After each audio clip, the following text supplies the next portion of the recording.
well as March Air Force Base, and we're going to make entry into the building to secure whatever is left of the aircraft and whatever the military wants to look into further. And that is the next phase that we're looking at right now and currently under operation. We heard that there was a fire, a small fire near the plane inside the building.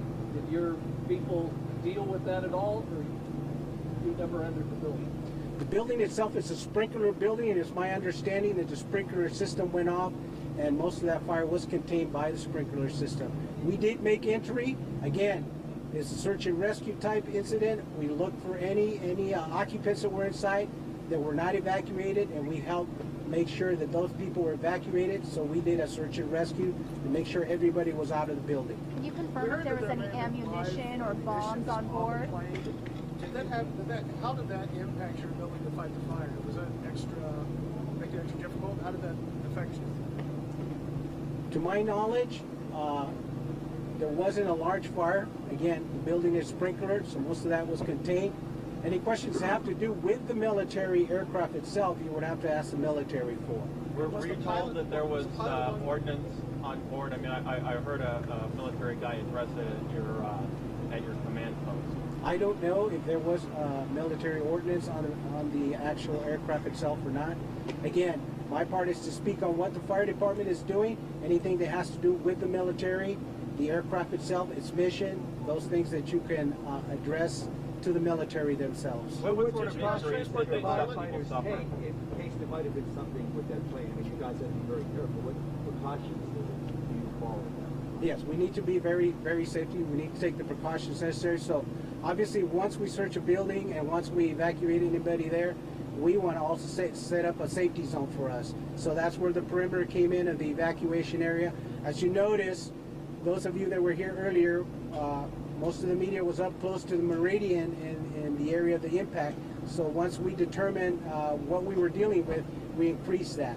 So that safety zone became larger. So it's up at 4,000 feet, like I said. You know how long this is going to take to affect this evacuation zone?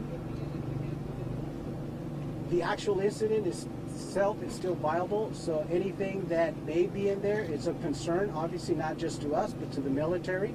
So we're going to take whatever precautions are necessary to mitigate the incident under unified command with the military. What are the names of the streets that form the perimeter? We're looking at Cactus right now, all the way up to Van Buren. So that's kind of the perimeter if we're taking going north and south, and then extending up to the interstate, as I said, northbound, southbound, Interstate 215, from basically Cactus to Harley Knox was closed off. And that'll stay that way throughout the night? And that'll stay as long as it's necessary. How many people are we talking about that have been evacuated, and how long will they stay evacuated?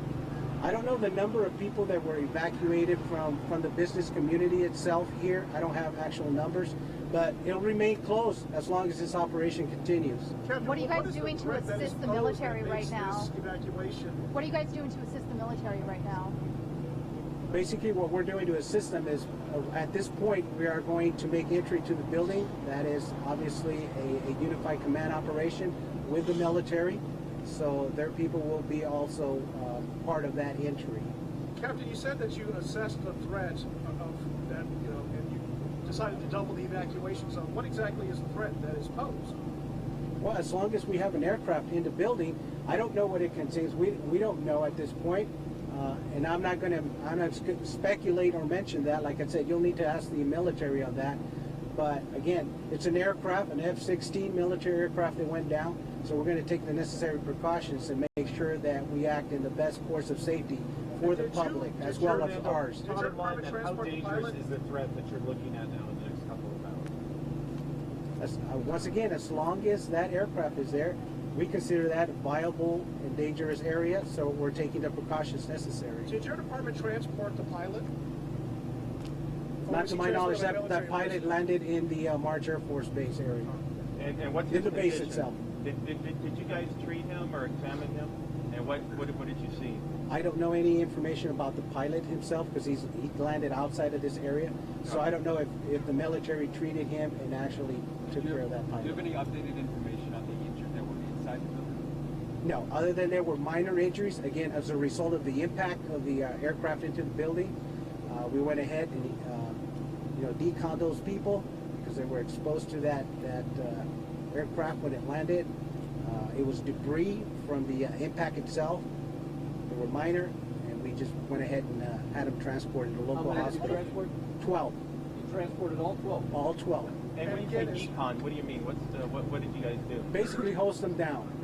It's a quick decon that takes place. Bring them outside. They get basically hosed off. They get during the evaluation, and then they're basically transported to a Did hospital. any of them have jet fuel on them? Not to my knowledge. And with regard to the evacuation zone, I know you can't give an exact time, but do you anticipate this being in effect till sunup tomorrow? Could this be cleared in the next 3 or 4 hours? I mean, do you have a time frame? I don't have a time frame. Again, that could take several hours. We could be here to tomorrow morning, but again, I don't have an exact time frame for you. Do you know when your team will make entry into the building? That is under the process right now. They're working with our incident commanders, and they're setting up for the entries. And what are you going to do when you get back in there? Well, they're going to search the building. They're going to look for whatever is it that may be of danger to the operation. If there's anything that they need to recover, that's going to be a military operation. What's the fire department going to do when it goes back in? We're going to go and assess the situation inside. We're going to report back what is it that we found, and then again, that'll be a military operation as far as what continues further. Captain, a plane fell out of the sky and no one died today. How remarkable do you feel that is? That's pretty remarkable that it fell into a building. There wasn't a large explosion. There was no civilians injured severely. The pilot was ejected, survived. So obviously it was good. We didn't have a tragedy. Jeff, how many units responded? As far as alarms, how many alarms was this fire? The first initial alarm arrived, and I know they requested a second alarm. So for us, that was basically around 15 units. And after that, there were requests for specific equipment, specialized equipment like our hazmat team, and then obviously the military themselves responded. I don't know how many units they came in with, but then we had Riverside City Fire Department also respond. So there was quite a few units. How much do you guys train with March for the possibility of aircraft crashes? What's that? How much does CAL FIRE train with March for the possibility of aircraft? We do train with March Air Force Base, and that's something that we've done in the past, and we're very familiar, and we constantly communicate with them. So this is not the first incident that we've dealt with that has to do with military aircraft. So it's something that our incident commanders are versed on. And whenever there's an incident like that, we have direct communication with them, and then the response is always a unified command to these type of incidents. Fernando, is the plane carrying some type of gas that's also forcing these evacuations that they're worried about the fumes that could be? Well, remember the aircraft runs on jet fuel itself, so that's highly explosive. In addition. In addition, yeah. So that's highly explosive, flammable. So when that aircraft, impacts, there's a possibility of large explosion. That didn't occur, to my knowledge, here. Again, we didn't have a large fire or a large explosion, which was really good, obviously, because we would have had potential for a large disaster. Let me rephrase. Was the plane transporting something in addition to the gas that was fueling it? Not to my knowledge. Your people have not been warned of that. Not to my knowledge. Again, any questions that have to do again with whatever the aircraft itself was transporting, you would have to ask the military. But are your teams preparing for the possibility that there was ordnance on board or something in addition to that jet fuel? That may We're be always going to dangerous prepare inside? for the unexpected. Are you aware of how much fuel the plane may have right now? No, sir. Is there any concern that the building might collapse, the structural integrity of it? As far as I know, the integrity is good on the building. There has been no information of a possible collapse. Any estimation of the size of the hole and the damage that it created to the building? No, I don't have any information on that. Tilt-up, that's fire service lingo for it's a tilt-up building like these commercial. Basically, they're prefabricated walls that are put together, and then make up a large commercial building. Have you talked to the military? Are they going to provide a briefing tonight? I don't know what the military's reaction is going to be, or who's going to respond to any of the military questions. I can give you a number off camera that all of you can call for any information regarding the aircraft or what the military plans to do. Captain, could you go through again exactly what the operation will be tonight, so the people that are evacuated know that they're out of harm's way? Basically, what it's going to entail is going to be the hazardous materials teams that under Unified Command that's going to go inside the building, assess the damage, assess the remainder of the aircraft, and anything else that potentially could be a problem. You mentioned that the building may not be solid itself. There's a potential for collapse, so we're going to evaluate all those situations and make sure that there is nothing left behind that could pose a problem to the rest of the business community here, as well as the citizens that live around this area. Do you know how the plane will be moved from the warehouse when it's flying? What amount of pieces, what amount of homes? Any idea? No, sir, I don't have any information on that. That would be a military question, and the FAA question too.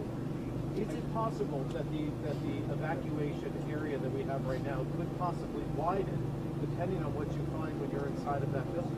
That is possible. Are there any other scenes that you're looking into as well? No. Again, on the number, 12 transported. Correct. 12 transported with minor injuries. And Captain, you can't give us a ballpark of how many people have been evacuated. Can you tell us where they've gone? No. Most, what I've seen personally is the business community around here were told to evacuate. They were removed from their businesses, from their actual work here, and I would assume they all went back home because this is a business district area. It's not a single family dwelling subdivision area, so most of these folk that work here probably were released to go back home. They're not coming back tonight. No. Thank you, sir. Thank you. Thank you. So for the military So information. if any of you guys have questions, we'll both be here for a little bit. We can take any of those. You're gonna get like 30 It's probably not going to say much more than what he's already. It's going to be the NORAD number at the. It's called NORAD. So it's at area code 719-554-6889. 9719-554-6889. Any questions you want to ask them regarding the mission of the aircraft, what the aircraft was carrying, what their plan is, and when you see the aircraft, In a combined effort, kind of together with us, process the military has and they'll make determinations as to what's safe. thinking about. But I have no idea.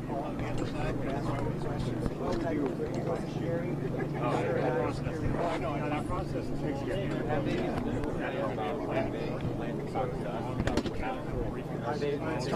I've talked to the majors that we spoke about, and his direct